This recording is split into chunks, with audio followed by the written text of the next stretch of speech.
আলহামদুলিল্লাহ আউযু বিল্লাহি মিনাশ শাইতানির রাজিম বিসমিল্লাহির রহমানির রহিম।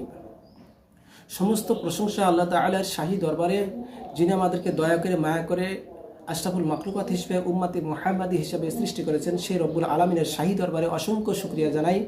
সকলে বলে আলহামদুলিল্লাহ।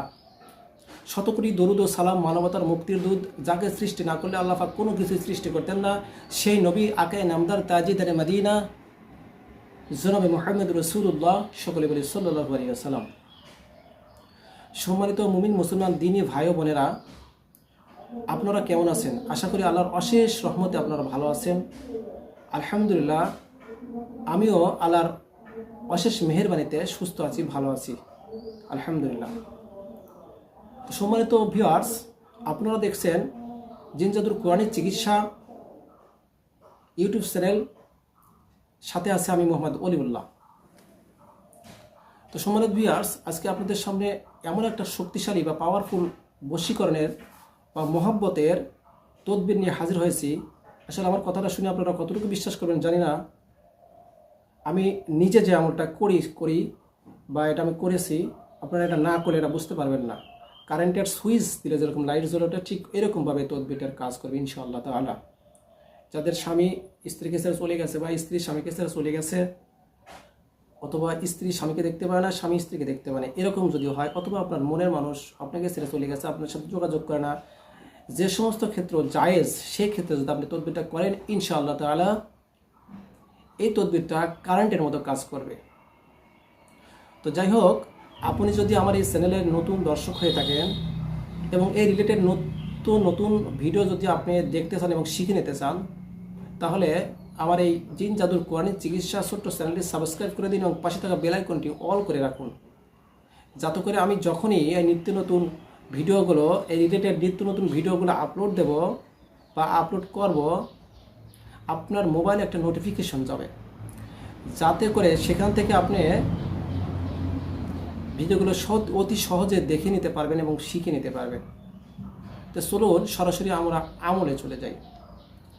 এই আমলটা এতই শক্তিশালী, আপনার প্রতিদিন করতে হবে না, যে 7 দিন কি 3 সপ্তাহ কি 1 মাস করতে হবে, এরকম কোনো আমল না। একদিন আপনি আমলটা করে যদি জাগ্রত করে রাখতে পারেন, ইনশাআল্লাহ একেবারে কারেন্টের মতো কাজ হবে, আল্লাহ যদি তৌফিক দেয়। তো আমলটি হচ্ছে একটা নকশা। এই নকশাটা চাল আকারে লিখতে হবে।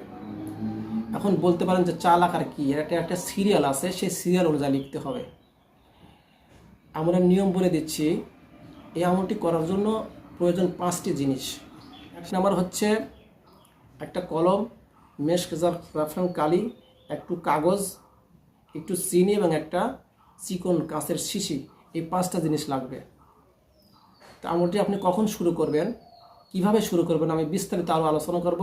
ভিডিওটা না টেনে সম্পূর্ণ দেখতে থাকুন, কারণ একটা পয়েন্ট যদি বাদ যায় আপনার আমল কাজ হবে না।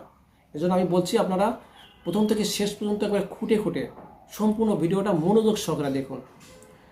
আমলের নিয়ম হচ্ছে, যে কোনো চন্দ্রমাসের প্রথম বৃহস্পতিবার অথবা রবিবার, যে কোনো চন্দ্রমাসের প্রথম রবিবার অথবা বৃহস্পতিবার মুস্তারি সিতারার সময়। এখন জিজ্ঞাসা করতে পারেন যে মুস্তারি সিতারা কি?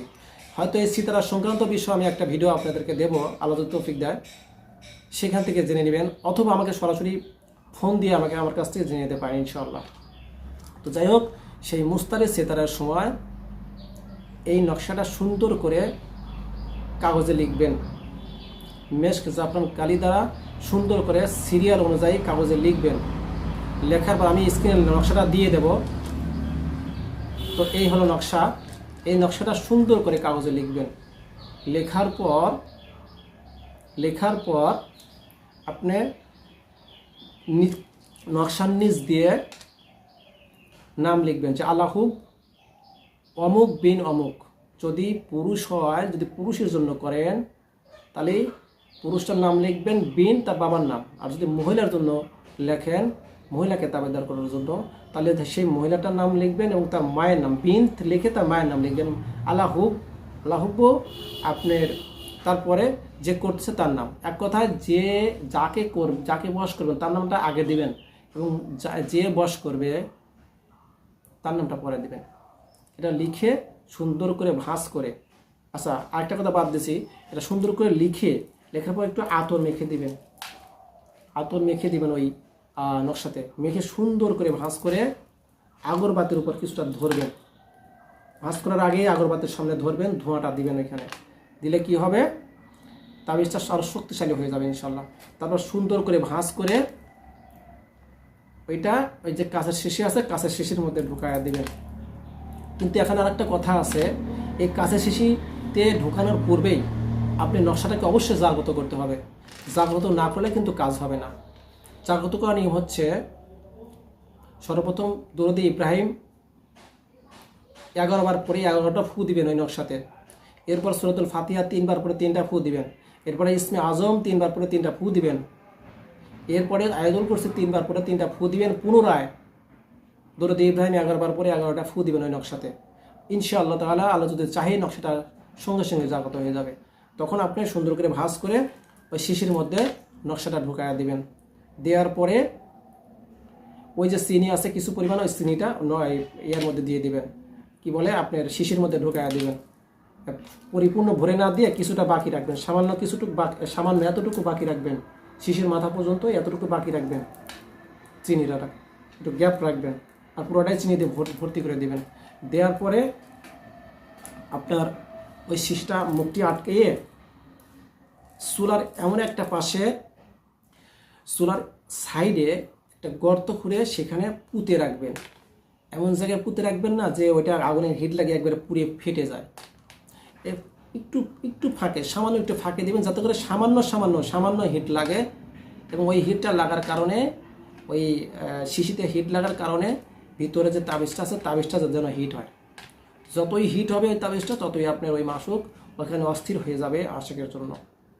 যদি স্ত্রীর জন্য করেন, স্ত্রী স্বামীর জন্য পাগল পারা হয়ে যাবে, আর যদি স্বামীর জন্য করেন তাহলে স্বামী স্ত্রীর জন্য পাগল পারা হয়ে যাবে। এখন মনে করেন যে বেশি মহব্বত হয়ে গেছে বা ওর সমস্যা হচ্ছে, তাহলে আপনি ওইটা যদি আবার মনে করেন যে আমি ওকে একটু মহব্বত একটু কমায় দেবো, তাহলে ওই নকশাটা, ওই শিশিটা ওই গর্ত থেকে তুলে, চুলার পাশ থেকে তুলে একটু ঠান্ডা জায়গায় রাখবেন, অর্থাৎ একটু কাদামাটি বা ভিজা জায়গায় ঘিরে রাখবেন। ইনশাল্লাহ আবার পূর্বের অবস্থায় ফিরে যাবে। আশা করি আমল সংক্রান্ত বিষয় সম্পূর্ণ বিষয়টাই বুঝতে পারছেন। তো আর কথা বেশি বাড়াবো না, আপনারা আমলটা করে দেখেন যে কত শক্তিশালী। আমি যে নিজে করেছি, আমি আমার নিজের আমল আপনাদেরকে একটা দিয়ে দিলাম। ইনশাল্লাহ আপনারা করে দেখেন, আমি যেভাবে বলছি, যে নিয়মে বলছি, যে দিন যে সময় করতে বলছি ওইভাবে করে দেখেন। ইনশাআল্লাহ তাআলা একটা কারেন্টের মতো কাজ হবে, আল্লাহ যদি তৌফিক দেয়। কিন্তু এই কাজটা অবশ্যই করার পূর্বে অবশ্যই আমার কাছ থেকে ইজাজত নিয়ে নেবেন। ইজাজত না নিয়ে আমলটা করবেন না। আর আরেকটা অনুরোধ আপনাদের প্রতি, সেটা হচ্ছে এটা কোনো নাজায়েজ কাজে বা অসৎ কোনো কাজে ব্যবহার করবেন না। করলে আপনার নিজের ক্ষতি হওয়ার সম্ভাবনা আছে। তো সুতরাং কাজটা করার পূর্বে অবশ্যই ভেবেচিন্তে কাজটা করবেন এবং অবশ্যই ইজাজত নিয়ে তারপর কাজটা করবেন। তো ঠিক আছে, আজকের ভিডিও এ পর্যন্তই।